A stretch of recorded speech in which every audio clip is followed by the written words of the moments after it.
This is Rob Tebbutt for Boxing Social. Delighted to be joined today by the Kingpin, Kevin Johnson. We're here at the Catterall-Davies final press conference in Leicester.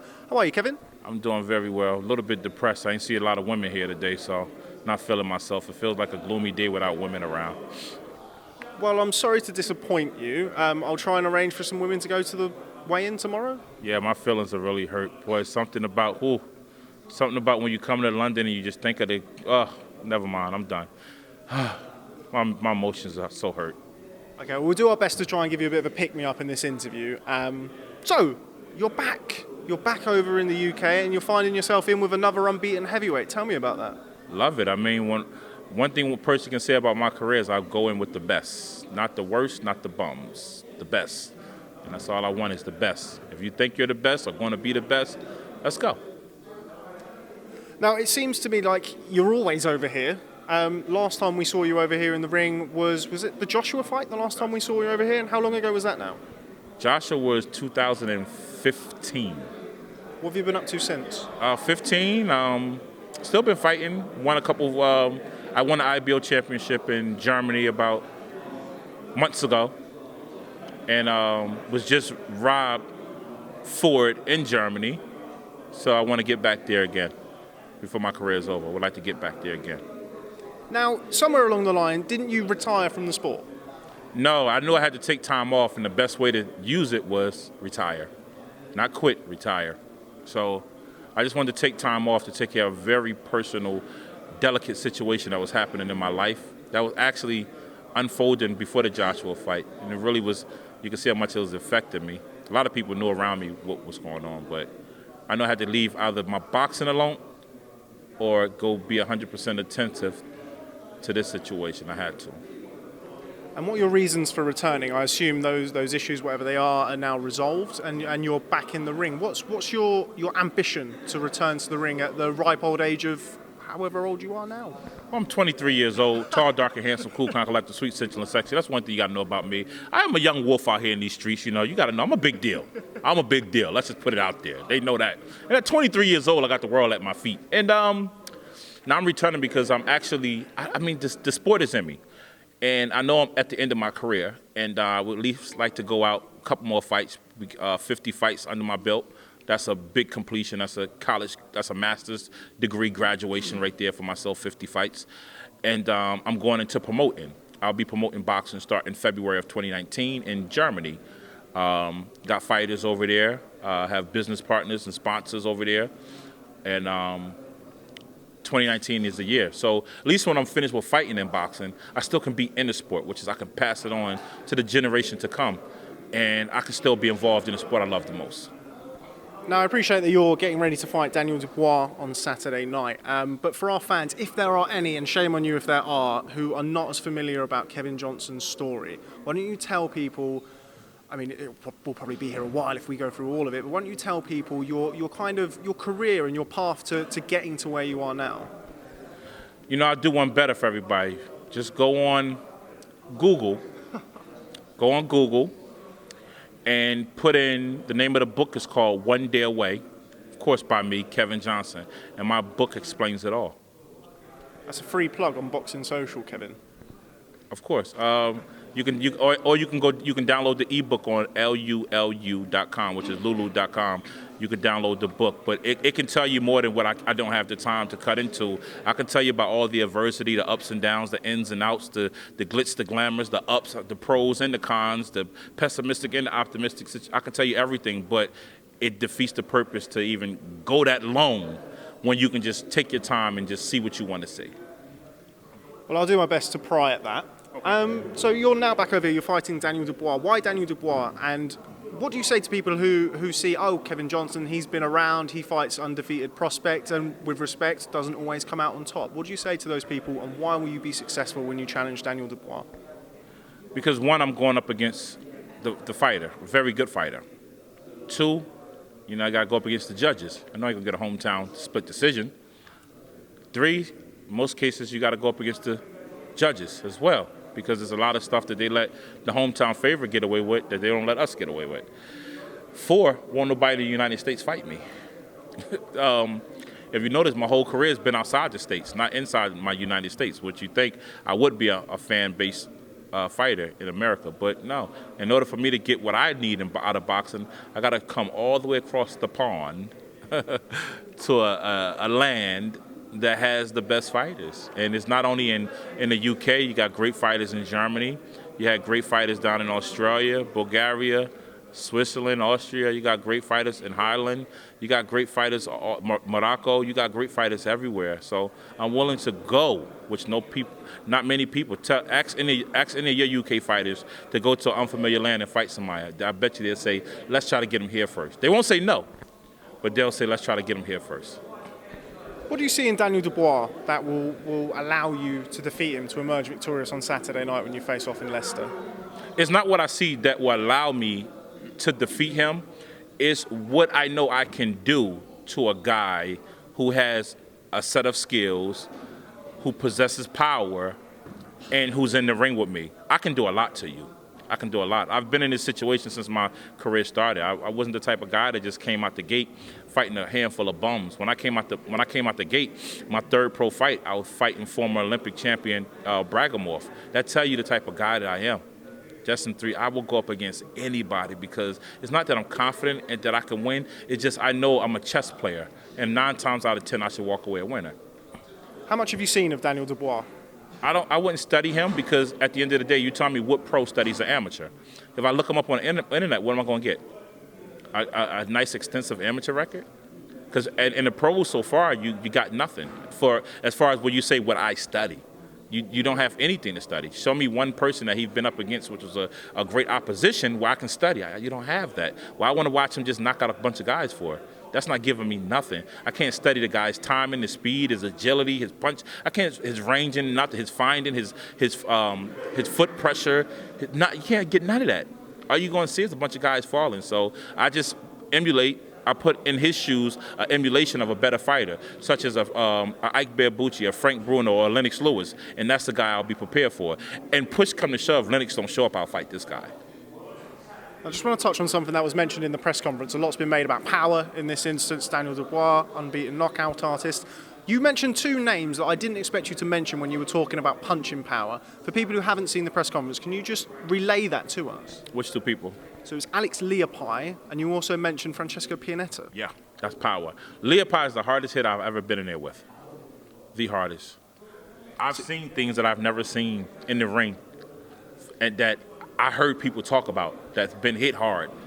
I felt what they was talking about, and I still walked away with the knockout for that fight. And it wasn't easy. It wasn't easy whatsoever. So, and I had to give up all my fights. I always lose the first 3 rounds. All my fights. I've lost the first 3 rounds of all my fights. And I had to find something. I had to take hell of a punishment finding it. Now, it's surprising to me as somebody who's watched your fights and has watched you box Vitali Klitschko, has watched you box Anthony Joshua. What is it that's different about their power compared to somebody like Alex Leopai, who's still not really known as a power puncher? See, it depends on what you call power. Just because a person hits you and it's up to the hit to affect you. What he's done to other people and infected them in ways that it caused an infection to themselves, who says it'll happen to me? You know, I've been stopped one time in my career. Like I say, my last fight for the IBO title, where I got cut, they should have stopped the fight, and we're gonna finish contesting that fight right there. That definitely wasn't a stoppage. Shouldn't have been a stoppage. So I've been stopped one time in my whole never in my life in boxing, amateur, pro, sparring history have been affected by anybody but just Anthony Joshua. And Anthony Joshua got that on his best day. He got that one. So I don't define the definition of power, something that a person throws and it just looks and you just call it power. It's more of how a person can affect me through his accuracy. Because you can throw 60 hard shots. I guarantee you're not going to land 60 on me. I can guarantee you that. You mentioned Anthony Joshua, and as I just mentioned, you've been in the ring with Anthony Joshua, Vitali Klitschko, and a whole host of other names, both in sparring and in the ring. How would you compare the power of Anthony Joshua to that of Vitali Klitschko? Well, it's rated way better. It's hard to say if it's rated way better, because against Vitali, I did more movement than Anthony Joshua could ever say. So I didn't get a chance to, because like I say, I always lose the first couple rounds. And I made the biggest mistake, which was doing the same things I do, but with Anthony Joshua, you can't do that. You couldn't do it. I did it with Vitali. If the same thing, the same way the fight started out with Anthony Joshua, the same way I did Vitali. But Anthony just found accuracy. He was more accurate. I can't say he's more powerful, but his accuracy was way sharp, dead on point. So I can't say who's more. Like, I really can't say. I know I can say Anthony hits harder than Tyson Fury. I can say he hits harder than Alex Leopold is a tie. I can't say he hits harder than Leopold. That boy can hit like no other. So that's very surprising to me. Anthony Joshua, as you say, you were in the ring with him. Just as hard a puncher as Alex Leopold. Is he the best that you've been in the ring with, given the fact that he was the only person to stop you? Of this time, yeah. But when I first started back in 2003, no. Like I say, going in against Bragimov, and then coming back, I went up my sixth, seventh fight. I was fighting for a title for Joe DeGuardia in Mohegan Sun. That was opposition. I mean, the guy I think not Deshaun Harper, Robert Wiggins. Robert Wiggins was 23-2 in one draw when I was fighting him, and I was 8-0. He was a champion. So those were hard oppositions. That's pressure and oppositions right there. But now of this era, he's definitely the toughest. Now you're somebody we keep alluding to. You've been around the block and back again. Probably been around the block a couple of times. You're somebody who's boxed through various different eras of the heavyweight division. How would you currently assess the current crop of heavyweights compared to the current crop of heavyweights? So how would you assess the division now compared to other divisions that you've competed in? Well, what happened with they're the same, because what happened when the Alis, the Lennox, the George Foremans, the Larry Holmes, the Mike Tysons, and the John Ruizes of that era, they were once young kids coming into a sport with a whole nother creme de la crop of a session of boxing. They changed that. And now you have this era of boxers who are young, and they're bringing a whole new craft to the sport.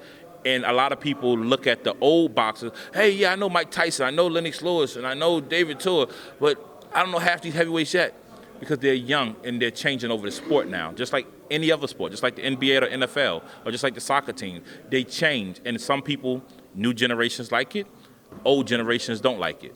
Old generations like it, new generations don't like it. So that's what the sport is folding over. You got new champions, newer fighters. You say it's changed. How do you mean changed? Do you mean stylistically? Do you mean the way the fights come together? I mean, how do you mean? What do you mean changed? I mean, I'll tell you the biggest way it changed. There was a time where no country in the world, not one country in the world can produce the better fighters like America could. See how much it's changed now? Now everything is here. Why do you think that is? I mean, America has historically produced some of the greatest heavyweights. I mean, you look at that kind of early 90s, mid-90s era of Holyfield, Tyson, et al. I mean, even the fringe guys around that level.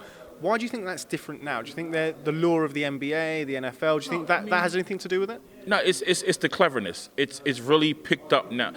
America's always produced a brand, a market before any other country. They're good for branding it and marketing a sport. And when they do it so well. So well, bigger than any other country, except for you guys with soccer. You guys have that. It's branded, and U.S. can never touch that. They know that.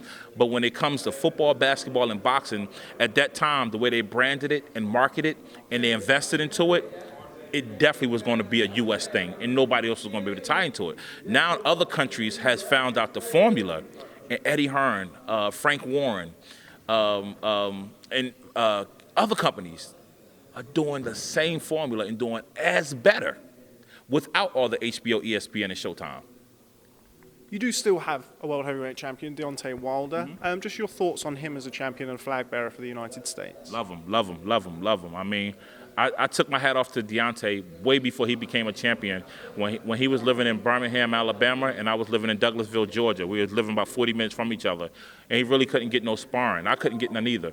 Every Saturday and Sunday, no matter what we did, we got together and sparred. We just got together and sparred. Because we knew what was coming up. You know, I knew what I was doing. He knew what he was doing. And that says a lot for me.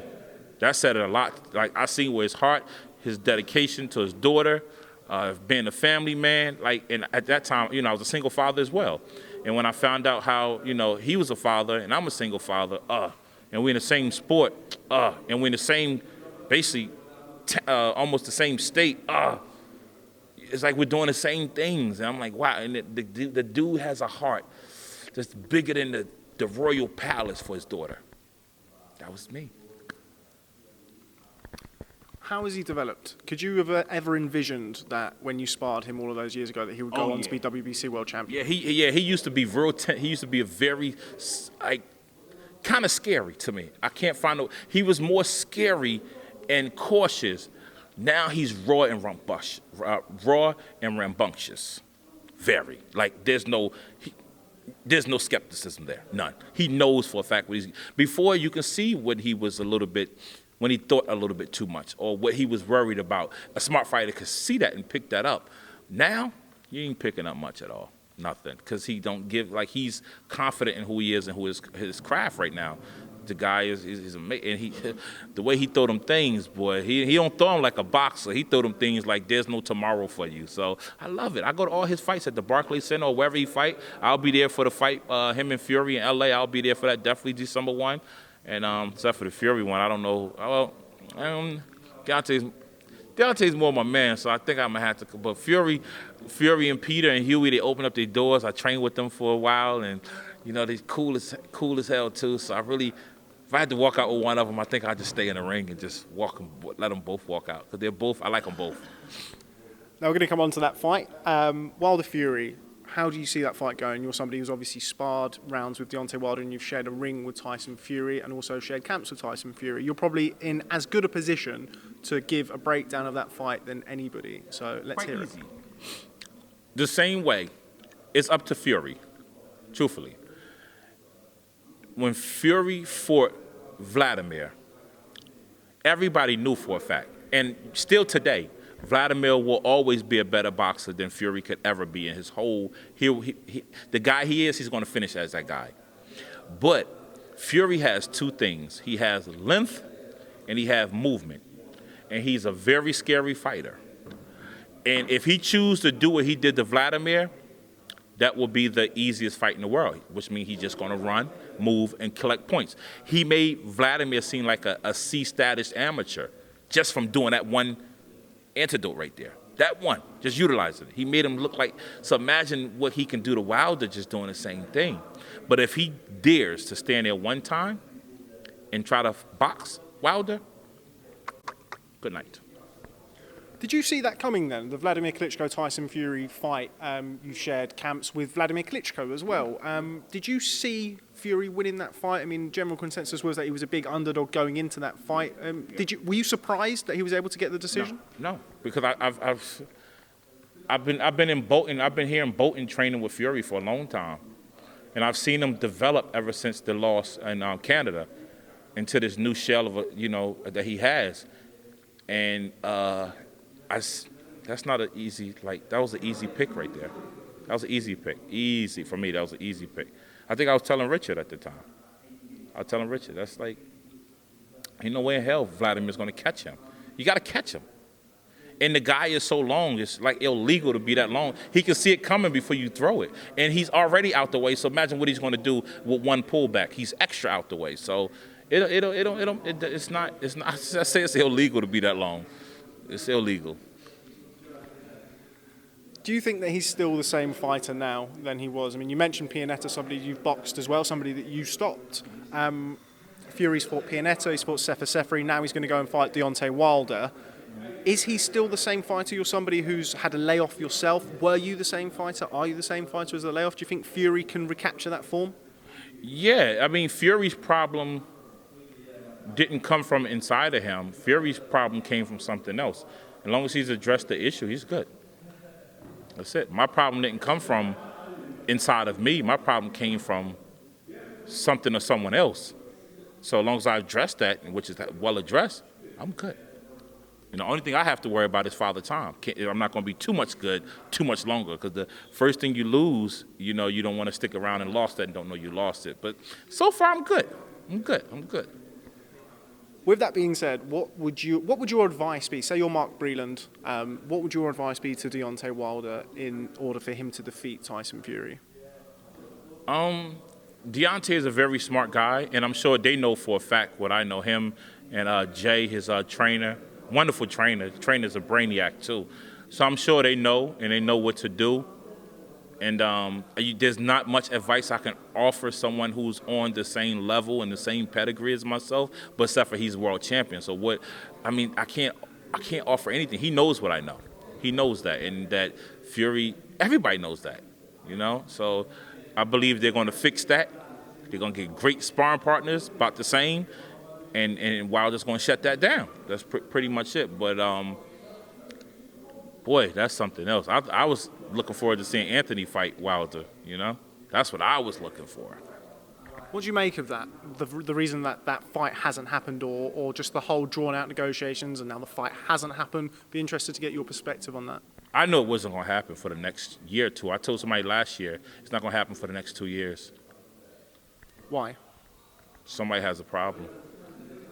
Who? Don't sit on the fence. You don't seem like a sitting on the fence type. I ain't going to do it. 'Cause like I said, I love Anthony, and I love Deontay, and Dylan White as well. I can't never say nothing. Never. I know for a fact if that fight was to happen tomorrow night, I know for a fact who I'm putting 100,000 pounds on, and I know how I'm going to win. I know that for a fact. But I can't just contradict my friendships and just say that right there. Like, I got to go look these people in the face, man. You can't give me that and then not tell me who you'd put the money on. I can't do that, dude. I can't do it. I know who I put my money on, though. Rich, 100,000. You know who we betting on, bro. 100,000. 100,000. Me and my trainer even argue. My trainer thinks that the opposite guy that I'm saying is going to win. So I told him, I want half of your money, too. Man, you're going to take, because I know who's going to win that fight. That's a very easy fight. Very easy fight for somebody to win. Very easy. And it'll definitely be an early knockout. Early. I think that fight won't go past 4 rounds. 4 rounds. Let's touch on today. You seem like a gambling man. I mean, you're talking about putting 100,000 down. You also had some betting advice today at the press conference. Archie Sharp and Leon Woodstock engaging in a bit of verbal warfare. How is it for you to sort of sit there? You're kind of like an elder statesman, hope you don't mind me saying, of boxing, and you're seeing these young guys going at it and risking things and the fire between them. What's that like for you? Because people can talk the talk, but can you walk the walk? Just like when I fought Anthony Joshua. I was willing to sign over half of my fight purse because I said he wasn't going to knock me out. I'm a gambling man. I would have lost that. And just like today, if you're really confident, like right now, if Frank Warren asked me today, you want to bet half your fight purse? I'll pay you half the money if my guy stops you. I will sign it today. But if these guys are real confident in themselves, why won't you put your money up? I mean, we make friendly wages. I know for a fact I make my wages. I definitely would. I believe in me 1,000,000%. But the way them guys were talking, somebody believe in themselves a lot and somebody don't. So if you really want to cause a major scar to somebody, hit them financially.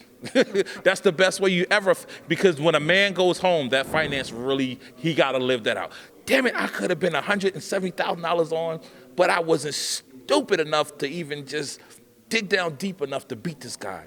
You're gonna mess with this man, and his pride can never live in London ever again. You know that for sure. Anytime somebody see him, hey, that's that guy that lost us his money to the other guy. You're stupid. So London guys are gonna let them down. So you're really confident in yourself. Bet your money. Bet it. Talking about yourself, I mean, you mentioned earlier on in the interview that you're looking to get to 50 fights. Is that the goal, or do you still harbour higher ambitions than that? 50. I would like to have my career.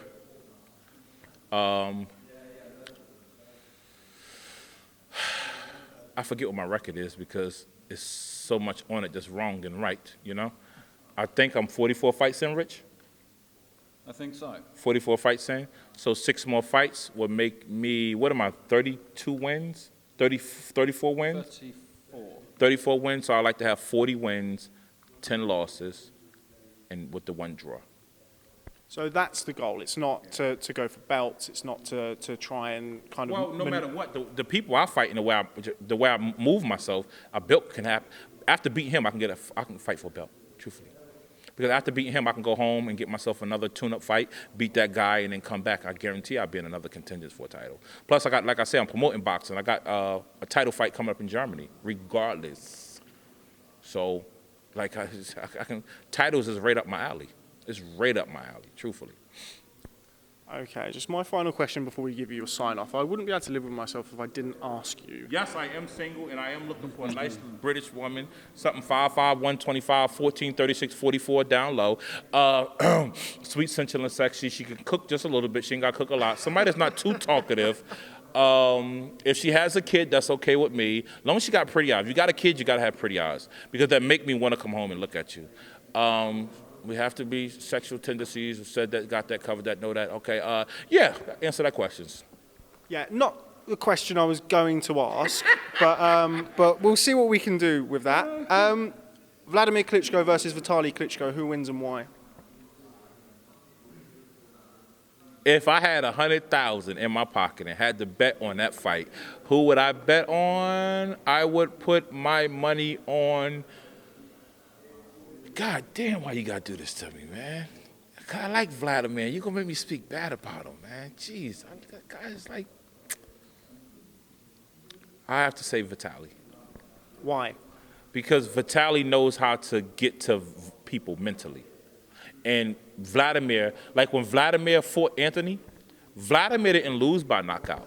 Vladimir lost because he couldn't overcome that thing he went through with almost all the people that put pressure on him. That, like when Lehman Brewster fought him, like it's like he falls apart and fall into this. Yeah, so Vitali would play that game against him because Vitali is very smart.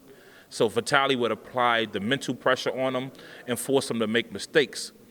But as far as the more accurate puncher, I think the more accurate puncher would be Vladimir. I don't know if that. You can't say. Nobody's ever stopped Vitali.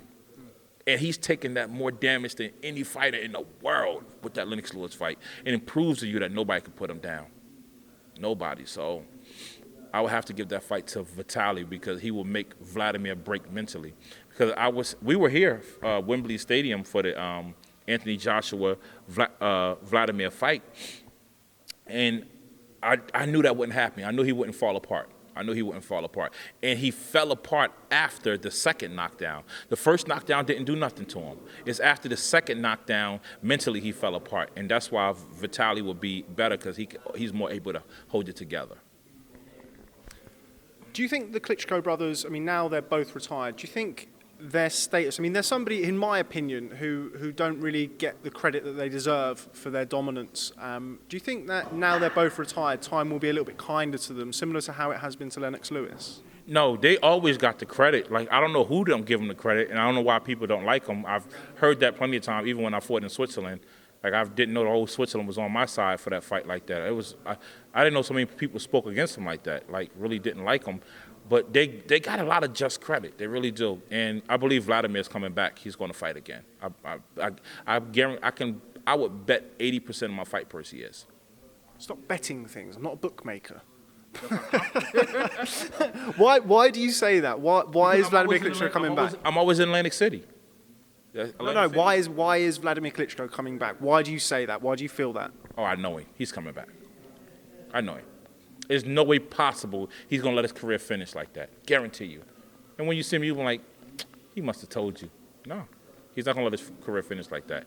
One thing I know about them, they're very competitive and they like going out on top. That's the legacy that's in their blood and their bones. If you ask them, they believe in finishing and going out on top. And it's not because of finances. If it was because of finances, they would have stuck to what their degrees carried them on. They like the sport and going out on top. If one brother can't, the other one definitely will. And that's what brings both of them in and out of retirement over the years. One of them will complete it. And I believe it's going to be Vladimir. So who do you think he'd come back and fight? Vladimir come back to fight Anthony again. Just very surprised that you've said that. Not me. No. I guarantee you he's somewhere still training now. Guarantee you. I haven't seen anything about him since the fight. No, I did see him and Anthony Joshua. They met after the fight. Yeah. That's the last thing I seen. And but but I'm not a big television media person. I'm not huge with that stuff. So, but I know he's definitely gonna come back and fight. He's a guy of completion. That I do know. Him and his brother. One of them is going to complete the sport. And what they mean by complete the sport is become champion again and then retire. And then now the Klitschko's are complete. Last question. Who is the best heavyweight in the world currently? My mother. I haven't seen her fight. Oh yeah, she's a heavyweight too, boy. She whooped my ass. Let me see. In the ring, I got 10 left. With my mama, my record should be 66 losses. How many fights again? That's why I can't really think straight. My mama smacked it. Before I came here, she almost smacked me. But she can't catch me like she used to. Yeah, see, Father Time caught up to her. Yeah, I'm fast. I'm still fast. What we can say is that the preparation for this fight has been different. Yeah, totally He's different. been very assiduous in working on the things that he needs to work on. And this, I think, surpasses anything he has done before in terms of preparation for a fight. In all ways, holistically. How so? What have you done different? I was going to cancel this fight. My father passed away and had to go through that whole thing. Wasn't a great moment at all for the family. And this is just recent. You know, I had to make a choice. You want to be there and bury your father and miss another week of training, or you want to go train and, you know, continue on in boxing. It's a decision you got to make. I chose to keep training, and it wasn't there for the actual burial. And but at least I know I helped put him properly in the ground. Richard and I both, you know, Richard played a big part into it too. And but I was getting ready to cancel this fight. Tell you the truth, because I didn't think I was going to be shaped up mentally to even prepare myself physically for this fight. I wasn't in a good space for a couple of days. Tell you the truth, I really.